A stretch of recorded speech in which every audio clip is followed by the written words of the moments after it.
Picture this: a world where every puff of smoke from a factory chimney, every mile driven in a gas-guzzling car, and every kilowatt-hour from a coal-fired power plant comes with a price tag. Not just any price tag, but one that reflects the true cost to our planet.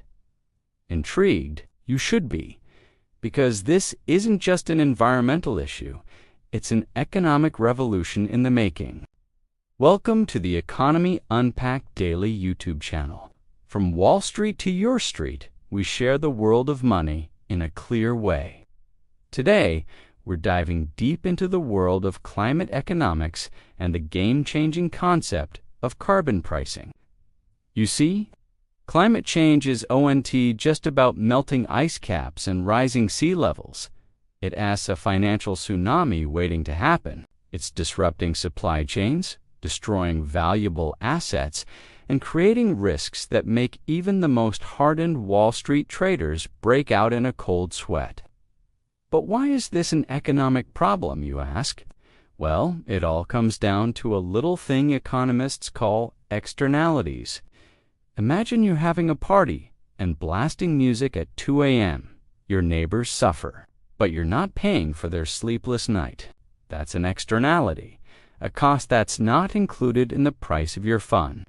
Now, scale that up to global proportions, and you've got carbon emissions, the mother of all negative externalities.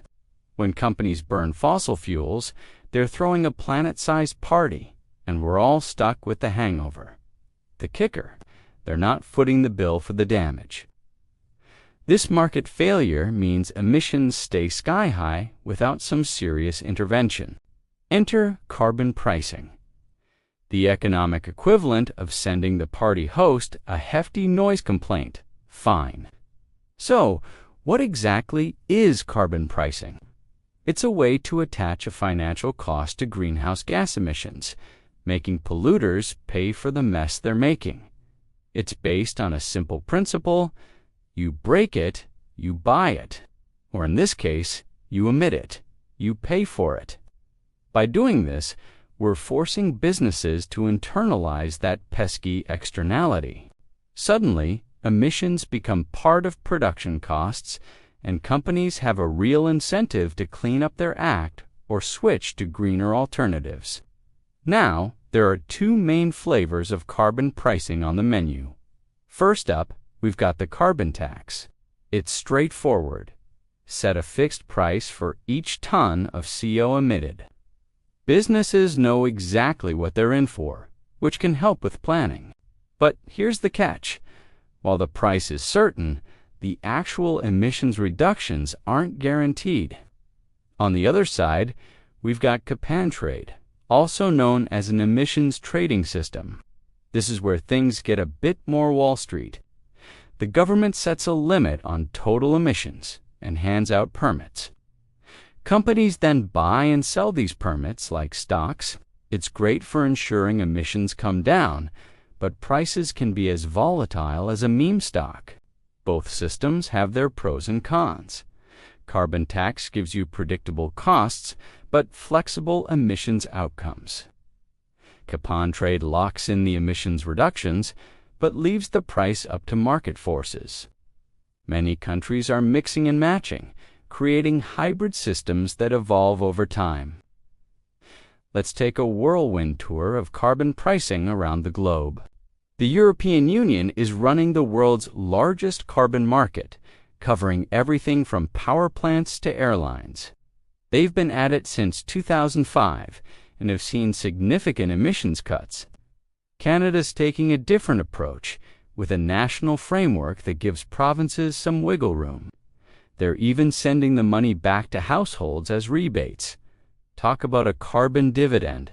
The United States is a bit of a patchwork. There's no federal carbon price, but states like California and the Northeast's Regional Greenhouse Gas Initiative are running their own capacity trade rodeos. Australia tried a carbon tax back in 2012, but it got the boot due to political pushback.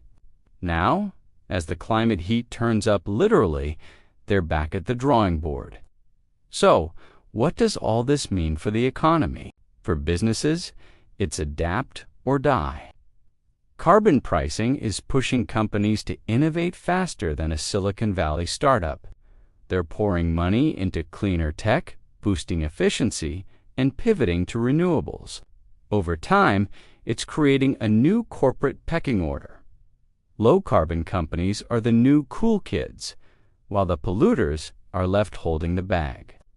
Consumers, brace yourselves. Prices for carbon-intensive goods might tick up. Your electricity bill, gas pump visits, and heating costs could all feel the pinch. But here's the silver lining. It's also nudging us towards smarter choices. Electric vehicles start looking a lot more attractive when gas prices reflect their true environmental cost. And governments are leaving us high and dry. Many are dishing out rebates to soften the blow. Speaking of governments, they're seeing dollar signs. Carbon pricing is bringing in serious revenue. This cash can fund green infrastructure, supercharge research, or even offset other taxes. It's like hitting two birds with one stone, cutting emissions and bankrolling a sustainable future. But let's not sugarcoat it. Carbon pricing isn't all smooth sailing. Public resistance can be fierce. Just look at the Yellow Vests protests in France. There's also the tricky issue of carbon leakage. Companies might just pack up and move to countries without carbon prices, which doesn't help anyone. And we can't ignore the equity concerns. Low-income households often spend more of their budget on energy, so they feel the squeeze harder. Getting the rebates and subsidies right is crucial for keeping things fair. Looking ahead, carbon pricing is set to go global.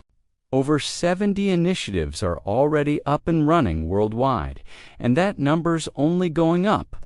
As countries race to hit their net zero targets by 2050, carbon pricing will be front and center. It's the secret sauce that makes all those fancy green technologies economically irresistible. So, where does this leave us? Carbon pricing is transforming emissions from a hidden cost into a blaring market signal. But here's the million-dollar question.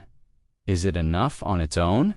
Or do we need to throw everything we've got at the climate crisis? Regulations, massive green investments, and unprecedented global teamwork. That's where you come in. Take a look at how your country is tackling carbon pricing. Are they leading the charge or dragging their feet? Let's keep this conversation going and shape the future of climate solutions together. After all, when it comes to the economy of tomorrow, we're all stakeholders. Thanks for tuning in to Economy Unpacked Daily, where we break down the big bucks and the even bigger ideas shaping our world.